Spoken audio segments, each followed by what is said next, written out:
Hey there! In this video, let's dive into the world of hyperrealism. We're going to discuss the technique and how it stands out from traditional realistic drawing. I'll be sharing tips, secrets, basically everything I've learned. And of course, stick around for a cool drawing at the end. If you're a regular viewer of the channel, you know I'm really into realistic drawing, with most of my creations leaning towards the photorealistic. Only a few could be called hyperrealistic, maybe just this one. For comparison, I'll show you a couple of genuinely hyperrealistic drawings. Even to my experienced eye, it's quite a challenge to tell these apart from high-definition photographs. And that's the magic of hyperrealism, to make it look just like reality. Today, my aim is to try something similar and take you along for the ride. At first, I planned to draw a portrait and even picked out some photos. However, for technical reasons, I changed my mind. Hyperrealists often work on large formats, not always, but more often. This size difference, especially when a drawing is half the size of a wall and viewed on a small screen, really amps up the realism. Up close, these works may lose a bit of liveliness, revealing strokes, lines, and even minor imperfections. With a sheet on the table, I am all set for drawing. The materials are quite ordinary. I chose this photo as a base, mainly because of the tear. Though there were many other options. A prerequisite for photos in this technique is impeccable detailing to showcase the artist's skill. Hyperrealism, after all, is about precise and intricate replication. Drawing naturally kicks off with a linear sketch, a crucial step, especially in portraits where precision is key. While many artists resort to mechanical transfer methods, using projectors or grid, I'll keep it simple in this case. The rest of the process involves copying tones or spots, as you prefer to call them. I won't go into the specifics of this particular drawing. It demanded a whopping 12 hours of dedicated effort, and going into detail would be quite tedious. Instead, I'll talk more generally about the technique itself. If you saw my old video on eyes, you'll notice a significant difference in the approach here. In the classic version, I tackled the drawing all at once, working on all parts simultaneously. Here, on the contrary, I draw in small pieces and aim for final elaboration right away. This approach makes achieving good detailing more manageable. But there are drawbacks. One is the challenge of getting the tone right from the start. People often draw lighter than necessary, influenced by the white surroundings that make tones seem darker and more contrasting. That's why I began outlining from the pupil and iris, where there's plenty of intense black to provide better orientation. Even more helpful for accuracy is a printout. On paper, you can feel it better than on a screen, but there's a format challenge. Creating a large printout is tricky, and it's cumbersome to work with. This is why hyperrealists often opt for tablets or iPads, scaling the photo to match the drawing one-to-one. The second challenge of working in pieces is that the drawing may end up resembling Frankenstein, disjointed, lacking a cohesive whole. I'll share how to address that shortly, but for now, you can observe a close-up of how the iris is taking shape. The technique remains the same as in regular graphics. Layered hatching is the primary shading method, with a bit of smudging and spreading graphite. This one's a bit larger than usual. I'll smudge directly on these small pieces. It's essential not to overuse this technique. In classical academic drawing, it's not used at all. Strive for smooth tones even without smudging, which is what I'm showing here. A moderate amount of hatching layers is the key to success. While I've put effort into capturing the microtextures of the iris, up close, it might not impress you with vividness. Step back a bit, look at the drawing, and it gets better. You see less of the paper's roughness and the graphite texture. I mentioned this at the video's start. The smaller the image relative to the original format, the more realistic it becomes. Now, let's tackle the problem I mentioned. How can we make the pieces match perfectly? There are two approaches here. First of all, trace it as precise as possible, almost 100%. Some people can do this.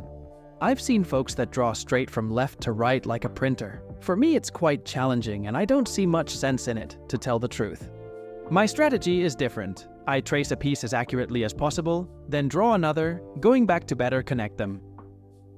When a large fragment, the iris for example, is ready, I correct it and make adjustments. When the surroundings are ready, I might go back again. In my opinion, it's the most effective method for detailed tracing without having a perfect eye for proportions.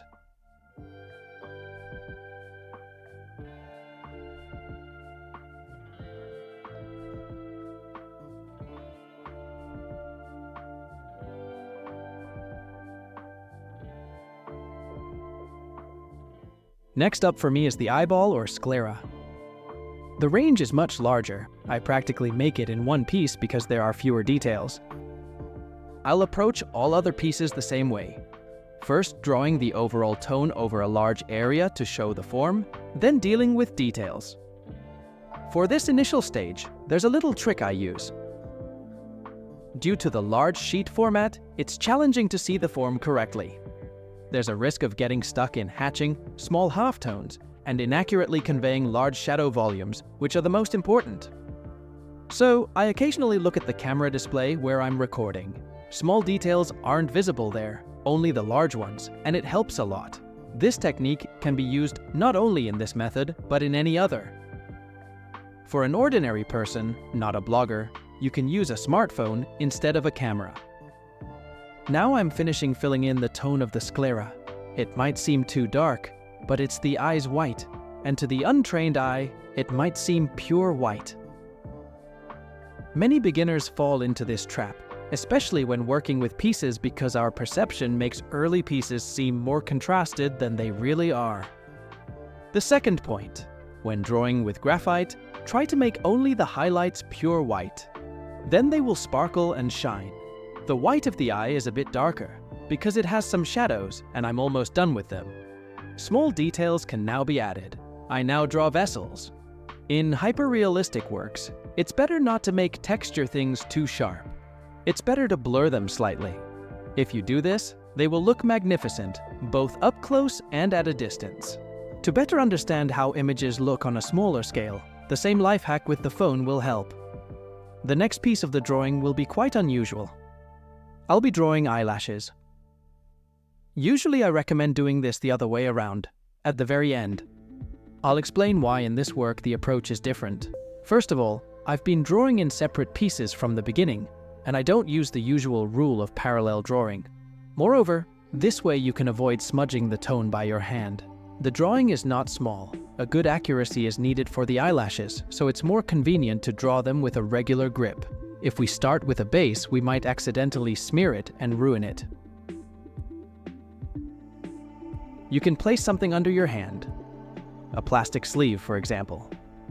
I use it sometimes, but it still can smudge the tone a bit and add spots, and that's not good.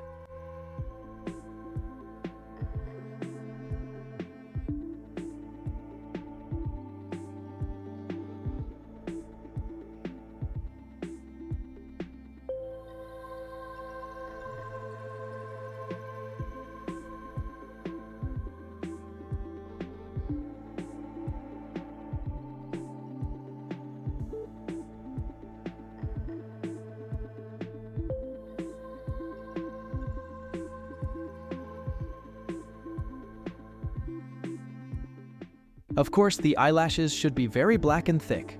In such a large drawing, they are much wider than just a pencil line, so I draw each individual eyelash like this. First, I outline the line with strokes, not very dark, even rather pale, and then I start expanding it and make it darker. For such work, it's best to use the softest pencils, but not softer than 6B, or they will break quickly. On the example of eyelashes, I showed you how to make long lines in a large realistic drawing. It can be anything: a spider web, power lines, protruding hairs, and so on. After the top row is ready, I start filling in the tone beneath it. That's the eyelids, the thickness of the eyelids, and the upper fold. I draw similarly to how I did with the whites of the eyes, in large chunks with long strokes. First, I tone everything. and then I intensify the shadow. Drawing the eyelashes first gives us another advantage. When I smudge the eyelid, it fills in faster because the cloth takes a little color from the eyelashes. But you have to be careful with this, as you'll have to stroke right through the eyelashes. I do it without hesitation because they are very dark, and nothing bad will happen to them. The only thing is, due to smudging, the eyelashes will lighten a bit, so from time to time, I will add tones to them. But only to those in the foreground. I hardly touch the distant eyelashes.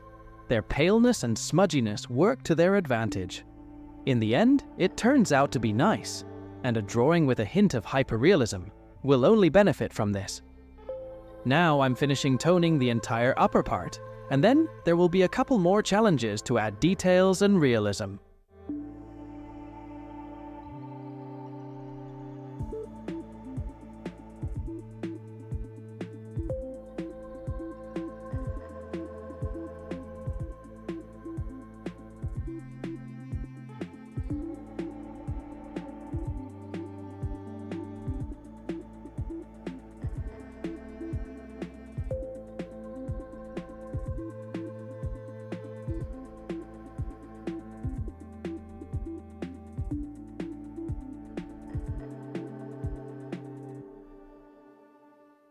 Well, the toning is ready.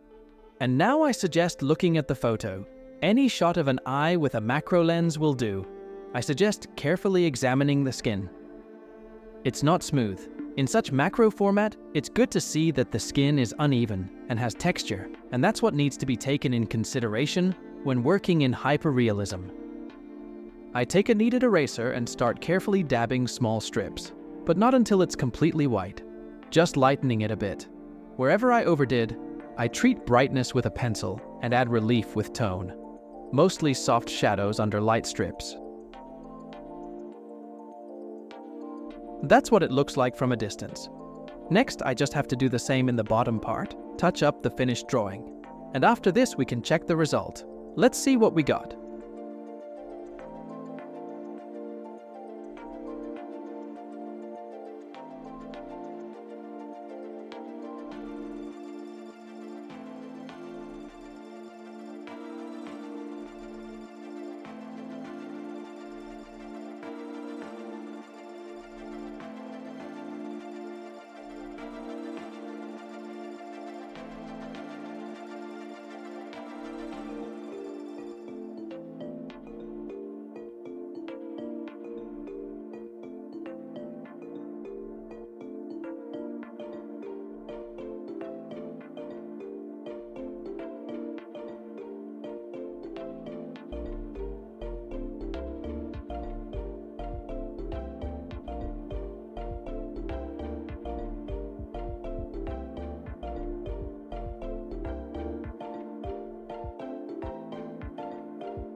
So, did you like it?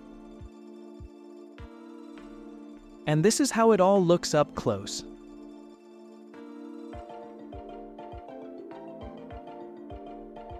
And in comparison with my previous eye, with the previous drawing, I think there's a difference between just a normal image and almost hyper-realistic. I hope you liked it. Please like and comment this video if you want me to upload more content like this. Don't forget to subscribe. Bye.